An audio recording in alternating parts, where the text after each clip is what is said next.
అదే RTV app వార్తల్ని క్షణాల్లో చదివే అవకాశం ఉంటుంది. ఒక న్యూస్ పేపర్, ఒక టెలివిజన్ ఛానల్ మీ చేతుల్లో ఎప్పుడు ఉంటాయి. ప్రారంభించి సుమారు 30-35 సంవత్సరాలు కావస్తాం. బహుశా 85 అనుకుంటా, 84 అంటే ఇప్పటికి 31 సంవత్సరాలు. 84 అంటే 31 ఏందా? 41. ప్రిన్సిపాల్ గారు కింద లెక్కలన్నీ మర్చిపోయాడు. 41 సంవత్సరాలే. 41 సంవత్సరాలు ఒక నియోజకవర్గ కేంద్రంలో ఉన్నటువంటి డిగ్రీ కాలేజ్ చూస్తే ఎప్పటికీ కూడా ఆర్ట్స్ గ్రూపులు మాత్రమే ఉన్నాయి. సిఈసి, అలాగే ఐహెచ్ఈసి, లేదంటే బీకామ్, ఇట్లాంటివి ఏమో ఉన్నాయి. బీకామ్, బిఏలో 2 గ్రూపులు ఉన్నాయి. ఇక్కడ నేను ప్రిన్సిపాల్ గారికి రిక్వెస్ట్ చేసేది ఏంటంటే, బీకామ్ పిల్లల్ని చదివించడమే కాకుండా బీకామ్తో పాటుగా కంప్యూటర్ కోర్స్ కూడా ఇక్కడ పెట్టాలి. బీకామ్ కంప్యూటర్స్ కాదు, బీకామ్తో పాటుగా కంప్యూటర్స్ ఉండాలి. అలానే బీకామ్తో పాటుగా టాలీ కోర్స్ కూడా ఇక్కడ మీ కాలేజీలో పెట్టడానికి ప్రతిపాదనలు పంపించాను. ఎందుకంటే బీకామ్ చదువుకున్న వాళ్ళు బయటకు వెళ్ళాక ఆ విద్యా అర్హతతో ఉద్యోగాలు రావడం చాలా కష్టం. ఈరోజు భారతదేశంలో సుమారు 5 లక్షల మంది ప్రైవేట్ ప్రాక్టీషనర్స్ కావాలి ఈరోజు. ఎందుకంటే ట్యాక్స్ పేయర్స్ పెరుగుతున్నారు, ఇన్కమ్ ట్యాక్స్ పేయర్స్ పెరుగుతున్నారు, వ్యాపారాలు పెరుగుతున్నాయి, జిఎస్టి రిటర్న్స్ వేసే వాళ్ళు పెరుగుతున్నారు. కాబట్టి ప్రతి ఒక్కరికి అకౌంటెంట్ అవసరం. కానీ ఈరోజు మనం చూస్తే ఫీల్డ్ లో ఒక అకౌంటెంట్ దగ్గర 100-200 మంది కస్టమర్స్ ఉంటున్నారు. జిఎస్టి అనేది ఇక్కడ బీకామ్ విద్యార్థులందరూ తెలుసుకోవాలి. మీరందరూ డిగ్రీలు చదువుకొని, డిగ్రీ పట్టుకొని బీకామ్ చదివానండి నాకు ఉద్యోగం అంటే నీకు ఎవరు ఎక్కడా నీకు ఉద్యోగాలు రావు. బీకామ్ చదువుకున్న వాళ్ళు కోర్సు పూర్తి చేయడం అంటే దాని అర్థం కంప్యూటర్స్ నేర్చుకోవాలి. ఎంఎస్ ఆఫీస్ కానీ, అట్లానే ఇంకా లాంగ్వేజెస్ కానీ, అలానే టాలీ కోర్స్ కూడా 18 months ఉంటుంది. టాలీ కోర్స్ కూడా చదవాలి. ఆ 3 పూర్తి చేస్తేనే మీరు బీకామ్ డిగ్రీకి మీరు చేసుకున్న దానికి ఉద్యోగాలు రావడానికి అవకాశం ఏర్పడుతుంది. మీరు బీకామ్ ఒక్కటే చదివి బయట ప్రపంచంలోకి వచ్చే ఉద్యోగాల కోసం వస్తే మీకు ఎక్కడ ఎవరు కూడా ఉద్యోగాలు ఇవ్వరు. ఏదైనా ప్రభుత్వ ఉద్యోగాలు కాంపిటీషన్స్ మీద మీరు రాసుకోవడం, అందులో ఏమైనా మీ అదృష్టం బాగుంటే మీరందరూ కూడా ప్రభుత్వ ఉద్యోగులుగా ఎంపిక అవడానికి అవకాశం ఉంటుంది తప్ప బీకామ్ క్వాలిఫికేషన్ మీద మీరు బయటకు వచ్చిన తర్వాత మీకు ఎవరికి ఉద్యోగాలు రావు. కానీ ఇక్కడ ఒక ఆలోచన మానాలి. ప్రతి ఒక్కరూ చిన్నదో పెద్దదో ఉద్యోగం అంటున్నారు. ఈ ఆలోచన మారాలి. మన శ్రీకాకుళం జిల్లా, విజయనగరం జిల్లాలో ఇది మరీ ఎక్కువ. అత్యంతకైనా పిల్లనిస్తారు కానీ 20 ఎకరాలు 30 ఎకరాలు వ్యవసాయం చేసే రైతుకి ఎవడూ పిల్లనిచ్చే పరిస్థితి లేదు. ఆడపిల్లలు కూడా మేము వాడికి ఎలా ఉంటాం. రీడర్ తల్లిదండ్రులు కూడా ఉద్యోగస్తుడైతే బాగా పెంచుతాడని, నెలవారీ జీతం ఉంటుంది, సేఫ్టీగా ఉంటాడు, సెక్యూరిటీగా జీవితం ఉంటుందని ఆడపిల్ల తల్లిదండ్రులు అందరూ భావిస్తారు. కానీ ఇక్కడ చూడాల్సింది వాడు ఉద్యోగస్తుడైనా వ్యసనాలకు బానిసైతే దానంత నరకం ఇంకోటి లేదు. ఇక్కడ తల్లిదండ్రులు గమనించాల్సింది వాడు కష్టపడతాడా లేదనేది గమనించాలి. కష్టపడే తత్వం ఉందా లేదా గమనించాలి. వ్యసనాలకు దూరంగా ఉన్నాడా లేదా గమనించాలి. వాడు కాస్త నీతిగా నిజాయితీగా పనిచేసే మనస్తత్వం ఉందా లేదా గమనించాలి. అంతేగాని ఉద్యోగం ఉంది కదా అని మనం ఇస్తే చాలా ఇబ్బందులు పడుతున్నాం. ఈరోజు సమాజంలో అనేకం చూస్తున్నాం. ఇక్కడ చదువుకునే డిగ్రీ బీకామ్ వాళ్ళకి నేను విజ్ఞప్తి చేస్తున్నా. మీ ప్రిన్సిపల్ గారికి కూడా నేను ప్రపోజల్ పంపించమని చెప్తున్నా. టాలీ కోర్సు బీకామ్ ఉంటే టాలీ కోర్సు ఎట్టి పరిస్థితిలో పెట్టాలి. అలాగే కంప్యూటర్ కోర్సులు కూడా మీరు ఇక్కడ తీసుకురావాలి. వాటి కోసం మీరు ప్రపోజల్స్ పెట్టండి. I can speak with our commissioner and will sanction those courses. ఎందుకనంటే అప్పుడే డిగ్రీ చదువుకున్న వాళ్ళు, బీకామ్ చదువుకున్న వాళ్ళకి అప్పుడే మీకు నిజమైన అర్హత. మీరు ఎక్కడికో పోవక్కల్లా. ఈ రోజు ఇదే మన ఆంధ్రప్రదేశ్ లో చూస్తే జిఎస్టీ రిటర్న్స్ చేసే వాళ్ళు ఏడాదికి పెరుగుతూ ఉన్నారు. కానీ ట్యాక్స్ ప్రాక్టీషనర్స్ ఎంతమంది ఉన్నారు ఇక్కడ? అంతా కలిపితే 2-3 కన్నా ఎక్కువ లేరు. ఈ రోజు మీరు స్వయం కృషితో ఎదగడానికి ప్రతి ఒక్కరూ ప్రయత్నం చేయాలి. ఉద్యోగాలు అనేవి ప్రభుత్వ ఉద్యోగాలు ఎక్కువ ఉండవు. రాష్ట్రం మొత్తం మీద అన్ని రంగాల్లో అన్ని డిపార్ట్మెంట్లు కలిపితే 12 లక్షల ఉద్యోగాలు ఉంటాయి.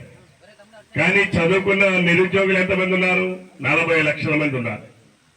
40 లక్షల మందికి ప్రభుత్వ ఉద్యోగాలు ఎలా వస్తాయి? ఏ ప్రాతిపదిక మీద వస్తాయి? ఇవన్నీ వాస్తవాలు. స్వయం కృషితో మన కాళ్ళ మీద మనం ఎదిగేటటువంటి కార్యక్రమాలని చదువుకోవాలి. ఈరోజు ఐటీఐ వాడు ఉన్నాడు. చాలా మంది తల్లిదండ్రులు మా దగ్గరికి వస్తుంటారు. మా అబ్బాయి ఐటీఐ ఎలక్ట్రికల్ చేశాడండి, మా అబ్బాయి ఐటీఐ పెట్రోల్ చదివాడండి, మా అబ్బాయి ఐటీఐ డ్రాఫ్ట్మెన్ సివిల్ చదివాడండి.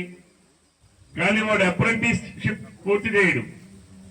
అప్రెంటిస్ పూర్తి చేయకపోతే ఆ ఐటీఐ చదువు సగం చదివినట్టే లెక్క. ఎవరైతే ఐటీఐ చదువుకొని అప్రెంటిస్షిప్ కూడా పూర్తి చేస్తాడో వాడు ఐటీఐని పూర్తి చదువు చదివినట్టుగా. ఈ విషయాలు తల్లిదండ్రులకు తెలియదు. ఇక వాళ్ళు వచ్చి మా మీద ఒత్తిడి చేస్తారు. అవతల మేము ఏ కంపెనీ వాడు చెప్పినా వాడు ఎవడు తీసుకోడు. ఇంక మీరు మా మీద అలుగుతాడు. ఇంకా రేపు గట్టిగా ఇదైతే మాకు ఓటేయడు.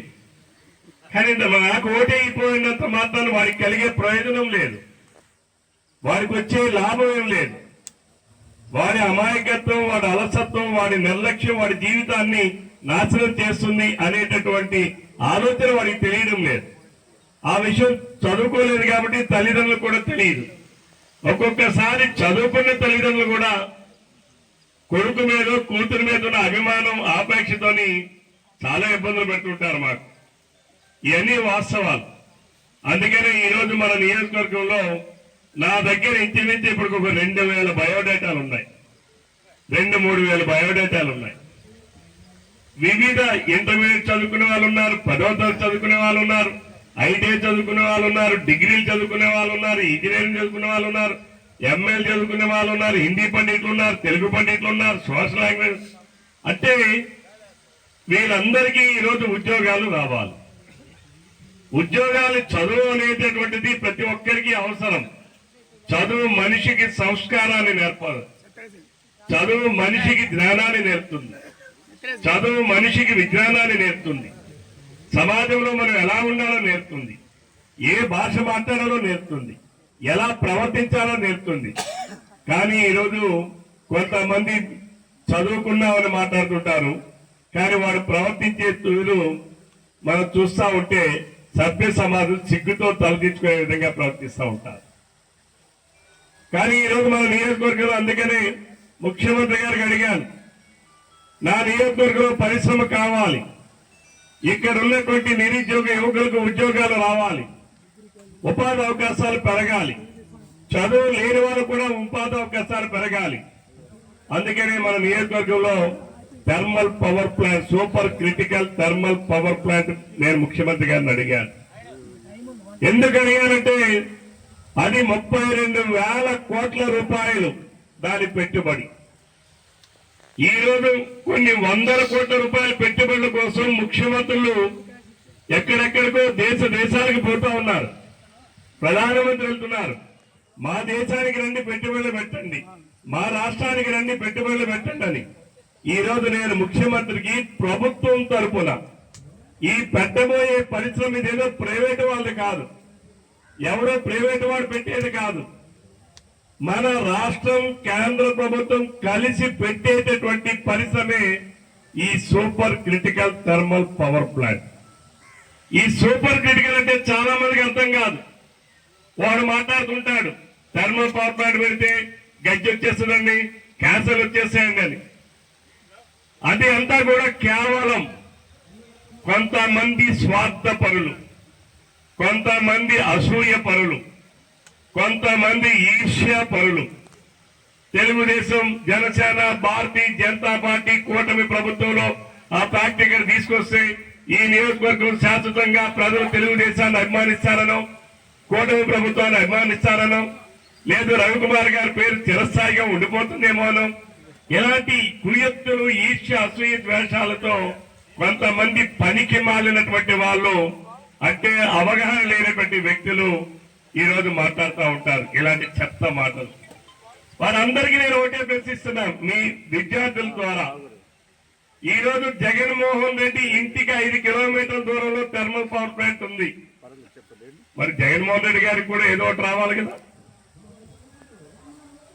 అలానే ఈరోజు ఇబ్రహీంపట్నం ఉంది.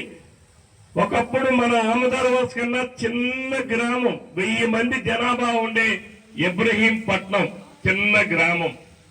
ఈ రోజు అదే ఇబ్రహీంపట్నం 3,40,000 మంది జనాభా ఉన్నారు.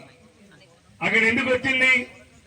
అది ఒక చిన్న గ్రామం మున్సిపాలిటీగా ఎందుకు అవతరించింది? ఎందుకు అంతమంది ప్రజలు అక్కడికి వెళ్ళారు?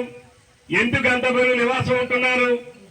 అక్కడ 30 సంవత్సరాల క్రితం కీర్తి దేశంలో నందమూరి తారక రామారావు గారు అక్కడ ఒక థర్మల్ పవర్ ప్లాంట్ పెడితే దానివల్ల ఉద్యోగాలు పొందే వాళ్ళు, డైరెక్ట్ గా ఇండైరెక్ట్ గా ఉపాధి అవకాశాలు ఉన్న వాళ్ళందరూ కూడా ఈరోజు అక్కడ చేరి ఈరోజు అక్కడ ఒక పట్టణంగా తయారైంది.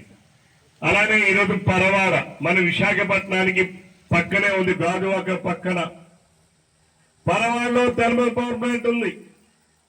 ఆ థర్మల్ పవర్ ప్లాంట్ కూడా ఈరోజు ఇక్కడ సింహాద్రి థర్మల్ పవర్ ప్లాంట్ అంటే కేంద్ర ప్రభుత్వం, ప్రైవేటు వాళ్ళు కలిపి నడిపిస్తున్నటువంటిది. ఈ రోజు అక్కడ మనం చూస్తే పరవాడ అనేది రేపు మున్సిపాలిటీ కాబోతా ఉంది. అంటే ఒక చిన్న గ్రామం 500 మంది 1000 మంది జనాభా ఉన్నటువంటి గ్రామాలు పరిశ్రమలు వస్తే ఈరోజు పట్టణాలుగా మారుతున్నాయి. కానీ కొంతమంది పనికి రానటువంటి వాళ్ళు, చెత్తగాళ్ళు ఈరోజు పరిశ్రమలు రాకుండా అడ్డుకోవాలని చూస్తున్నారు. ఈ రోజు అదే మన జిల్లా, మన ప్రాంతానికైనా పరిశ్రమ వస్తే దానికి అనుబంధంగా ఇంకా సిమెంట్ పరిశ్రమలు వస్తాయి, దానికి అనుబంధంగా ఇతర పరిశ్రమలు వస్తాయి. మన నియోజకవర్గం రూపురేఖలే మారడానికి రేపటి నాంది పలకబోతా ఉంది. ఇది ప్రజలు గాని, విద్యార్థులు గాని, నిరుద్యోగులు గాని అర్థం చేసుకోవాలి. నిన్న నేను ఒక 15 రోజుల పాటు అమెరికాలో పర్యటించాను. అక్కడ కూడా నేను ఒక థర్మల్ పవర్ ప్లాంట్కి వెళ్ళాను. అన్ని చూశాను, మొత్తం అన్ని చూశాను. ఎక్కడా కూడా ఈ రోజు కనీసం 1% కూడా పొల్యూషన్ లేకుండా ఉంది. ఈ రోజు అటువంటి టెక్నాలజీతోనే మన రాష్ట్రంలో పెట్టమని, మన నియోజకవర్గంలో పెట్టమని ముఖ్యమంత్రి గారిని కోరారు. అయితే ముఖ్యమంత్రి గారు ఒకటే అన్నారు, ఈ రోజు రాష్ట్రంలో సోలార్ టెక్నాలజీ వచ్చింది, విండ్ టెక్నాలజీ వచ్చింది, గ్రీన్ హైడ్రోజన్ వచ్చింది, గ్రీన్ అమోనియా పవర్ వచ్చింది, అలాగే పంప్డ్ స్టోరేజ్ పవర్ వచ్చింది. ఇన్ని పవర్ మనకు వచ్చిన తర్వాత ఇంకా thermal power plant, thermal power అవసరమా అని చెప్పి ముఖ్యమంత్రి గారు అడిగారు. నేను ముఖ్యమంత్రి గారు కూడా ఒకటే రిక్వెస్ట్ చేశాను, ఒక సోలార్ నడవాలంటే ముందు కరెంటు కావాలా లేదా? మన ఇంట్లో సోలార్ పెడుతున్నాం, ముందు ఆ బ్యాటరీకి కరెంట్ కావాలా లేదా? కావాలా లేదండి? కావాలా? అంటే it is the base power. అలాగే విండ్ పవర్, గాలి ఎక్కువగా వస్తే విండ్ చక్రం తిరగడం ద్వారా విండ్ పవర్ జనరేట్ అవుతుంది. కానీ అది మోటార్ తిరగాలంటే దానికి పవర్ కావాలి. అలాగే pumped storage power. Pumped storage power అంటే ఏదైతే రిజర్వాయర్లు ఉంటాయో, రిజర్వాయర్లో నీళ్ళని కిందకి తీసుకెళ్లి కొద్ది దూరం అయిన తర్వాత పవర్ ని జనరేట్ చేసి రిజర్వాయర్ నుంచి మళ్ళీ అదే నీళ్ళని ఆ రిజర్వాయర్లకి కింద నుంచి మళ్ళీ మీదకి తోడుతారు. అదే పంప్డ్ స్టోరేజ్ పవర్. అవి తోడాలంటే మోటార్లు ఉండాలి, ఆ మోటార్లకి బేస్ కరెంట్ ఉండాలి. అలానే ఈరోజు గ్రీన్ అమోనియా. గ్రీన్ అమోనియా అంటే అర్థం ఏదైతే సముద్రం ఉందో సముద్ర ప్రాంతాల్లో పెడతారు. ఎందుకు అక్కడ పెడతారంటే దానికి నీళ్లు కావాలి. నీళ్లు కావాలంటే మన నదుల్లో నీళ్లు చాలదు.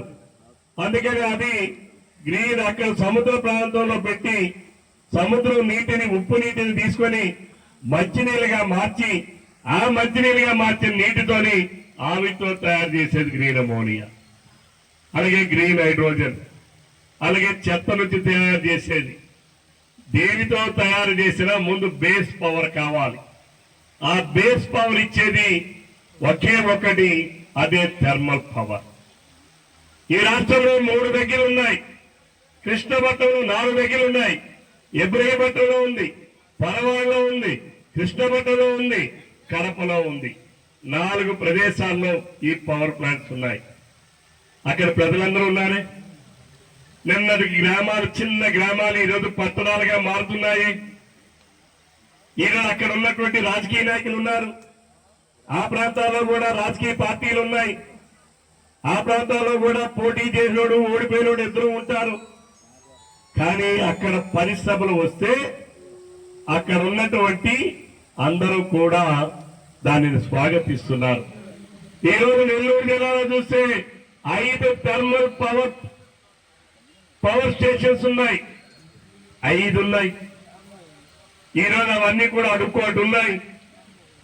ఈరోజు అక్కడ మనం ప్రజలందరూ కూడా వెళ్ళి మనం వాస్తవాన్ని ఈరోజు ఎక్కడికో వెళ్ళకల్లా గూగుల్లో కొడితే ఎక్కడ ఏదుందో, ప్రపంచంలో ఎన్నున్నాయో, ఈ భారతదేశంలో ఎన్నున్నాయో, మన రాష్ట్రంలో ఎన్నున్నాయో, పక్క రాష్ట్రంలో ఎన్నున్నాయో అన్ని కూడా మనందరికీ తెలుస్తాయి.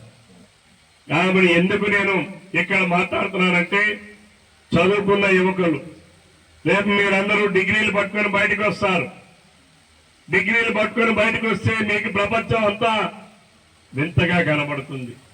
ఉద్యోగాలు లేక, ఉద్యోగాలు రాక, ఇంటిలో తల్లిదండ్రులు మిమ్మల్ని ఏమనలేక, మా బిడ్డలకి ఉద్యోగం రాలేదనే వాళ్ళు మానసిక ఒత్తిడికి గురై ఎంతో మంది తల్లిదండ్రులు బాధపడుతున్నటువంటివి. ఇవాళ అన్నిటికీ పరిష్కారం ఒక్క పరిశ్రమల ద్వారానే మన ప్రాంతం అభివృద్ధి చెందాలి. ఈరోజు అందుకనే మొన్న వారం రోజుల క్రితం ఆ ప్రాంతం అంతా ఏరియల్ సర్వే పూర్తి చేశారు. జాయింట్ డైరెక్టర్, జాయింట్ ఎండి, జేఎండి గారు వచ్చి ఆయన కూడా ప్రాంతం పరిశీలించి వెళ్లారు. నేను మీ అందరికీ ఒకటే విజ్ఞప్తి చేస్తున్నా, ఇది మన నియోజకవర్గానికి రాబోయేటటువంటి ఒక సువర్ణ అవకాశం. ఈ రోజు రాజకీయాల్లో నేనుండొచ్చు, రేపు ఎక్కువగా రావచ్చు, కానీ మన ప్రాంతం ముఖ్యం, మన ప్రాంతం అభివృద్ధి ముఖ్యం. మన ప్రాంతంలో ఉన్నటువంటి మన బిడ్డలకి ఉద్యోగ ఉపాధి అవకాశాలు కల్పించడం ముఖ్యం. దానికి మీరందరూ కూడా, యువతరం అంతా కూడా నడుము బిగించి, ఎవడైనా సరే, ఏ నా కొడుకైనా సరే తప్పుడు ఫిర్యాదులు చేసినా, తప్పుడు మాటలు దాని ప్రచారాలు చేసినా తిప్పి కొట్టాలని చెప్పి నేను యువతరానికి, ప్రధానంగా ప్రతి ఒక్కరికి కూడా, మీడియా సోదరులకి, తల్లిదండ్రులకి అందరికీ విజ్ఞప్తి చేస్తున్నాను. తెలుగులో ఫాస్టెస్ట్ న్యూస్ యాప్ ఇప్పుడు కొత్త అవతారంలో 5 సెకండ్లోనే పూర్తి వార్తా సమాచారం మీ చేతిలో. సోషల్ మీడియా ట్రెండ్స్ మీ కళ్ళ ముందుకే live TV and voice search options తో ఇప్పుడే డౌన్లోడ్ చేయండి. యాప్ లింక్ డిస్క్రిప్షన్ లో ఉంది.